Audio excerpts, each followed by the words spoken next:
of this, myself and Dave, this person obviously, Sarah, she's been, raising the standard around here for a very long time and really just, being a perfect example of, a flawless diet, flawless hard work, and just dedication to earn and deserve something. For those who don't know her story, she had a really bad, nasty car accident a little while ago.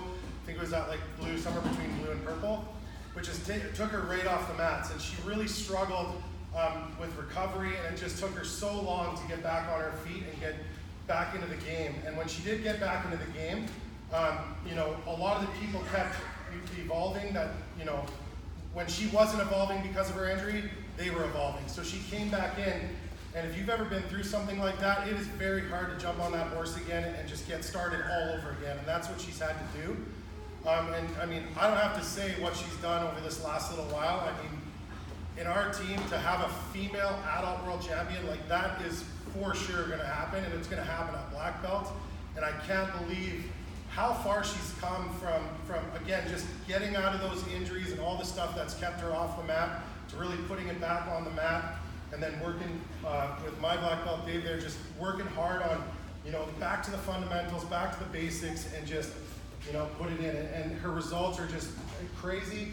On top of that, she has been by my side since day one, just building this bad boy, all the way from staying upstairs, with no walls and doors, working 3 jobs to get this thing off the ground. Like, she was the one that was right by my side. So I'm super proud of you, Sarah.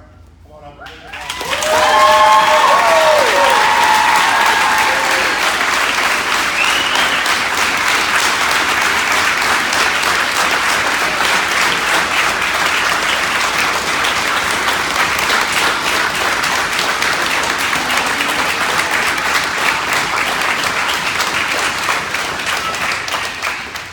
Real quickly, I've known Sarah since 06, 07, and to jump this far ahead, I'm really glad I'm here to be part of this. And I'd like to tell you guys a couple of stories. A knee on the belly story. Oh, I can't believe it. Tell them. An arm bar story. No way. But she gets to tell those because this is her day. So hopefully we hear that. Good job, Sarah.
I'm gonna get beat for crying so bad at my black belt.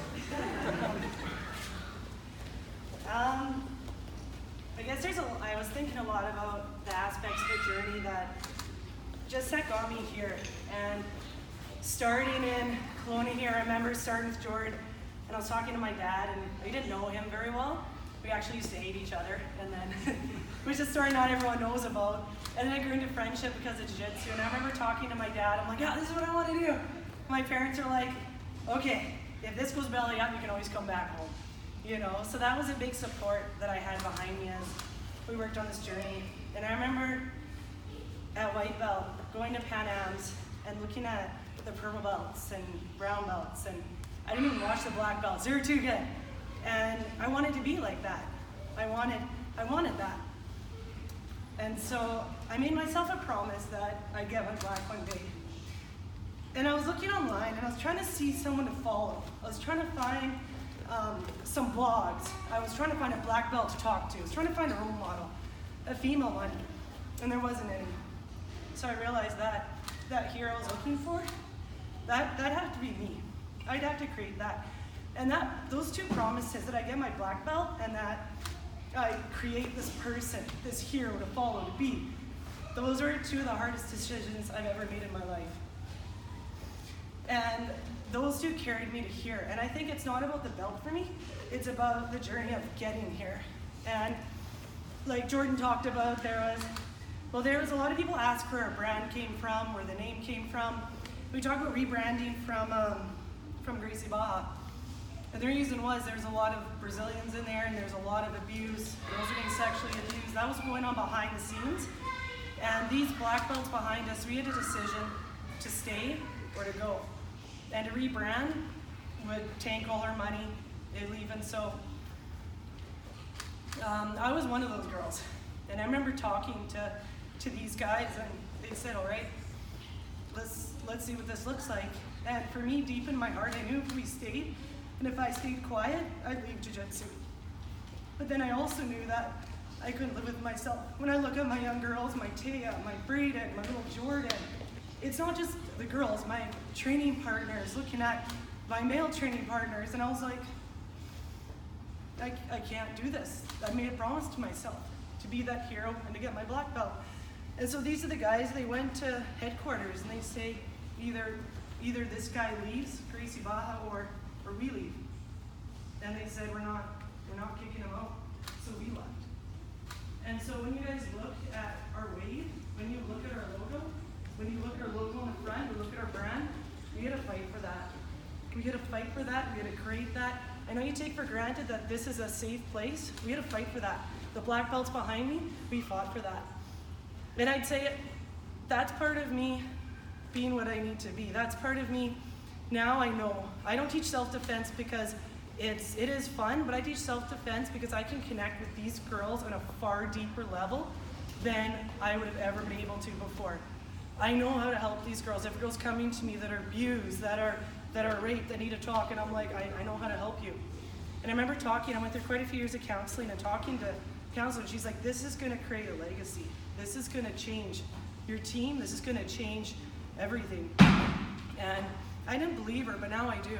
And honestly, I wouldn't take it back. For me to be able to connect with these girls and to help them, and I know through my self-defense that I've saved lives. And I can feel it, I know it. When people come back to me and go like, this saved me, I'm like, okay.